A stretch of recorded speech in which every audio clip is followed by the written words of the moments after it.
प्रयास, अभ्यास, परिश्रम, लगन, धैर्य, ये कुछ ऐसी चीज़ें होती हैं कि अगर आप अपनी ज़िंदगी में इन चीज़ों को ले आएँ तो आप किसी भी चीज़ में सफलता पा सकते हैं। कई बार क्या होता है कि हम लोग बहुत ज़्यादा परिश्रम करते हैं, बहुत ज़्यादा पेशेंस भी रखते हैं अपनी लाइफ में, बहुत ज़्यादा धैर्य भी रखते हैं, बहुत धैर्य के साथ, लगन के साथ हम अपने काम को अंजाम देने की कोशिश करते हैं। हम जिस लक्ष्य को अपने जीवन में एक पकड़ के रखते हैं कि हाँ, हमें इस लक्ष्य को पाना है, इस मुकाम पर जाना है, तो हम उसके पीछे बहुत अपनी कोशिशों को लगाए रखते हैं, बहुत ज़्यादा कोशिशें करते हैं। लेकिन फिर भी क्या होता है, कई बार बहुत ज़्यादा परिश्रम करने के बाद में भी, बहुत ज़्यादा सब कुछ करने के बाद में भी हमें वो चीज़ हासिल नहीं होती है।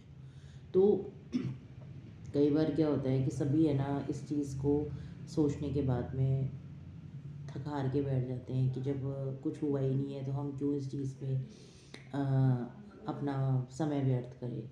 मैं एक छोटी सी आपको कहानी सुनाती हूँ। एक लड़का था, पहले के ज़माने में तो आप लोग जानते ही होंगे कि जो अपने माँ बाप होते थे वो अपने बच्चों को गुरुकुल में भेजते थे। तो एक लड़का था वरदराज नाम का, तो उसके माँ बाप ने उसको एक गुरुकुल में भेजा। वहाँ पे आश्रम में और भी बहुत सारे बच्चे रहते थे।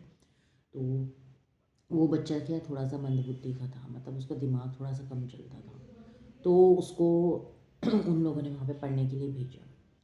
तो वहाँ पे बहुत अच्छा माहौल था। उस बच्चे के, वरदराज के काफ़ी अच्छे दोस्त भी बन गए थे, काफ़ी घुल मिल कर रहने लगा था। आश्रम में क्या होता है कि बच्चे रहते भी हैं तो वहाँ पे पढ़ाई भी होती है, और उसके साथ साथ में वहाँ पे कुछ काम वगैरह भी ऐसे होते हैं आश्रम के जो उनको करने पड़ते हैं।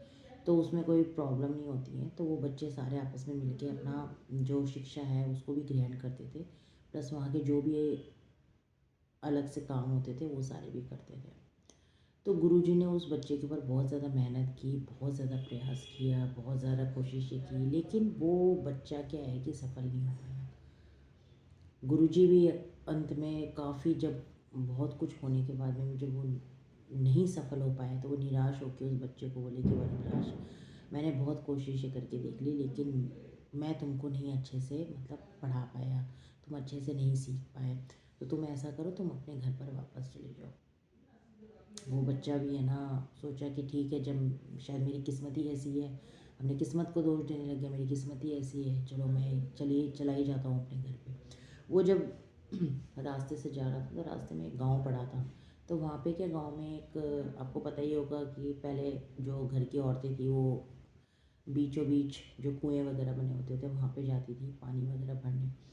तो वरदराज वहीं से गुजर रहा था तो उसने देखा कि कुछ औरतें वहाँ पे कुएं पे पानी भर रही हैं। तो उसने देखा कि जो कुएं का जो ऊपरी वाला जो हिस्सा है वहाँ पे क्या है कि निशान बन गए हैं, मतलब बहुत ज़्यादा एक मतलब अजीब तरह के निशान बन गए हैं। तो उसने वहाँ की औरतों को पूछा कि ये कुएं के ऊपर ये निशान कैसे बने। तो बोला, बेटा ये है ना, जब हम लोग पानी खींचते हैं ना तो ये निशान उस रस्सी से बने हैं, क्योंकि रस्सी बार बार नीचे उतरती है और फिर ऊपर जाती है, तो नीचे जाने और ऊपर आने से वो जो रस्सी रगड़ खा रही है ना, उस रगड़ खाने की वजह से इस पत्थर के ऊपर ऐसे निशान बन गए हैं। तब वरदराज वहाँ पे बैठ के सोचने लगा कि अगर इस रस्सी से अगर इस पत्थर की ये दशा हो सकती, मतलब पत्थर पर अगर ऐसे निशान बन सकते हैं, तो फिर मैं क्यों नहीं पढ़ सकता। अगर मैं कोशिश करूँ तो हो सकता है कि मैं पढ़ लूँ। तो वरदराज वापस खुशी खुशी अपने गुरु के आश्रम में चला गया। वहाँ पे है ना उसने है ना बहुत ज़्यादा मेहनत की, गुरुजी ने भी उसके ऊपर बहुत ज़्यादा मेहनत की, और उसके बाद में है ना उसने इतनी अच्छी शिक्षा प्राप्त कर ली, संस्कृत का वो प्रकांड पंडित बन गया। उसने कई ऐसी रचनाएं की, जैसे बहुत सारी मतलब किताबों की उसने रचनाएं की संस्कृत के अंदर। तो वो एक बहुत बड़ा महान पंडित बन गया।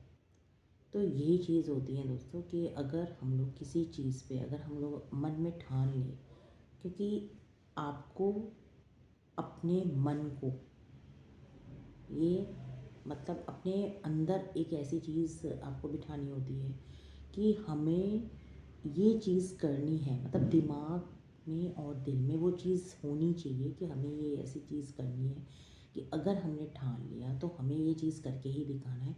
जब तक हम अपने लक्ष्य को प्राप्त ना कर ले तब तक हम चुप नहीं बैठेंगे। हमें अपने लक्ष्य को प्राप्त करना ही है, चाहे कैसे भी करना पड़े, चाहे कितनी भी कोशिश करनी पड़े, हमें अपने लक्ष्य को प्राप्त करना है। तो उस लक्ष्य को प्राप्त करने के लिए आप चलते रहिए, चलते रहिए, चलते रहिए, जब तक आप उस चीज़ को हासिल ना कर लें। क्योंकि अगर आप लोग है ना हार मान के बैठ जाएंगे, आप लोगों ने एक बार में, दो बार में, चार बार में, 7 बार में सफलता नहीं प्राप्त की, आप लोग थक हार के बैठ जाएंगे, तो वो थक हार के नहीं बैठना है। हमें उस चीज़ के लिए कोशिश करते ही रहना है। क्योंकि भगवान भी क्या है कि कई बार ऐसी चीज़ों के लिए इंसानों को मौके देता है कि ये कब तक इस चीज़ के लिए कोशिश कर सकता है, कब तक इन चीज़ों के लिए प्रयास कर सकता है। तो वो आपको कई ऐसे मौके देता है, वो आपको आजमाता है। तो हमें उस आजमाइश पे खरे उतरना है। हमें ये करके दिखाना है कि नहीं, हमने जो सोचा है वो हमें करना ही है, और चाहे कैसे भी करना पड़े हमें वो करना ही है। हाँ, ये है, सत्पथ पे चलिए, सही रास्ते पर चलिए और अपने मुकाम को हासिल कीजिए। यही सबसे बड़ी आपकी जीत होगी।